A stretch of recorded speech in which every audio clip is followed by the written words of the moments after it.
तर लोकल प्रवासामध्ये मुंबईकरांना सातत्यानं खरं तर मरत यातना भोगाव्या लागतात। लोकलच्या फूटबोर्डवर उभं राहून त्यांना प्रवास नेमका का करावा लागतोय? ऑफिस गाठण्यासाठी लोकलमधून हा त्यांना जीवघेणा प्रवास करावा लागतोय।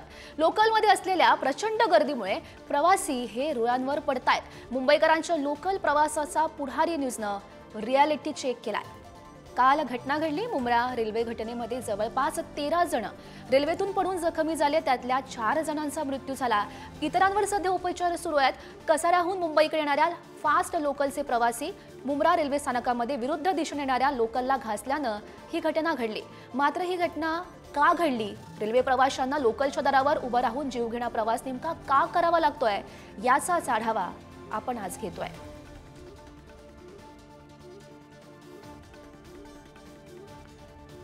खरं तर दररोज मुंबईकरांना या मरणी यातना सहन करावं लागतात।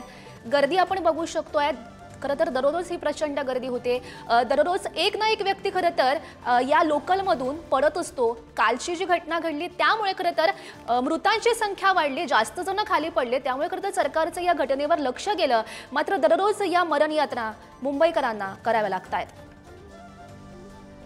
आणि याच सगळ्याचा आढावा घेतलाय आमचे प्रतिनिधी निकेश शार्दूल यांनी। बघूयात। आपण दिवा रेल्वे स्थानकातल्या पुरुषांच्या गर्दीची अवस्था पाहिली। या महिला देखील आहे। रोज सकाळी 7 वाजता 8 वाजता उठून मुंबईच्या दिशेने जाणारे हे सर्व या महिला चाकरमाने घर सोडून घरातली कामं वगैरे करून रेल्वे प्रवास करतात। मात्र या महिलांना देखील या रेल्वेमध्ये चढण्याची मोठी अडचण जी आहे ती निर्माण होते। महिलांच्या नेमका काय अडचण येते पाहू। काय वाटतं, ज्या लोकल या रेल्वे स्थानकात येतात त्या पूर्ण क्षमतेपेक्षा भरून येतात, चढायला किती अडचण येते? भरपूर अडचण होते। एसी गाडी काढल्यापासून आम्हाला चढायला भेटत नाही। मेन दिव्यातून गाडी काढा, मेन गोष्ट दिव्यातून एसी गाडी पहिला बंद करा। एसी गाड्यांमुळे हा प्रॉब्लेम आहे। गाड्यांना आम्हाला चढायला मिळत नाही, असं लटकून जायला। बघा, ही महिलांची अवस्था आहे। आता ही जी लोकल आलेली आहे कल्याण डोंबिवलीच्या दिशेहून, ही पूर्णपणे क्षमतेपेक्षा भरलेली आहे आणि या ज्या महिला आहेत ते चढण्याचा प्रयत्न करतायत, धक्के मारून मारून चढण्याचा प्रयत्न करतायत। तर काही महिला जे आहेत ते दारावरती लटकलेल्या आहेत। याचं मूळ कारण लोकलने प्रवास करायचा आहे, कामावरती जायचंय, वेळेत जायचंय, पण लोकलमध्ये जाण्यासाठी जागा नसल्यामुळे, मिळत नसल्यामुळे असा जीवघेणा प्रवास जो आहे तो महिलांना देखील करावा लागतोय। काय सांगतो, किती लोकल सोडावं लागतात? 4 गाड्या सोडाव्या लागतात आम्हाला। आता 4 गाड्या सोडल्या तर 5वी गाडी आहे, त्याच्यामुळे चढायला भेटत नाही भेटत माहिती नाही आम्हाला।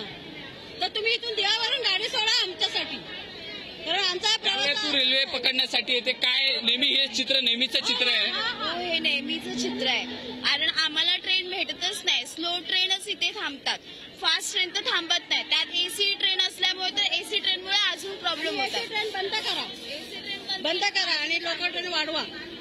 एसी ट्रेनमुळे काय परिणाम होतो? एसी गाडीमुळे प्रॉब्लेम झाले आम्हाला, नाही तर आम्हाला अगोदर चढायला मिळत होतं। एसी गाडी मग एसी गाडी आहे ना, एसी सोडतात, काय उपयोग आहे? 2 जणांचा सगळ्या महिला काय ऑफिसमध्ये कामाला नाही, ज्या 10,000 रुपये कमवतात 2,000 परवडेल का त्यांना? नाही परवडणार। दिव्यातून गाडी काढा ना आमच्यासाठी, एक जसं डोंबिवली आहे, कुर्ला आहे, तशी दिवा पण काढा ना गाडी। प्रवाशांच्या व्यथा ऐकलेल्या आहेत, परिस्थिती आपण पाहिलेली आहे। अनेकदा तुम्ही आवाज उठवलेला आहे, आंदोलनं केलेली आहेत, मोर्चे काढलेले आहेत, पण प्रशासनाला जाग आलेली नाहीये, मागणी अजून देखील पूर्ण झाली नाही। नक्कीच आमच्या दिवेकर रेल्वे प्रवाशांचं आता असं रेल्वेविषयी असं मत पडले की आम्हाला आंदोलन किंवा संघर्ष केल्याशिवाय आमच्या दिवेकरांच्या पदरी काहीच पडत नाहीये। किंवा दिवा रेल्वे स्थानकातनं स्वतंत्र मुंबईकडे जाणारे लोकल जे आहे ते आता रेल्वे प्रशासन सोडतोय का, हे पाहणं महत्वाचं असणार आहे। कॅमेरामन सतीश निकेश शार्दूल, पुढारी न्यूज, दिवा।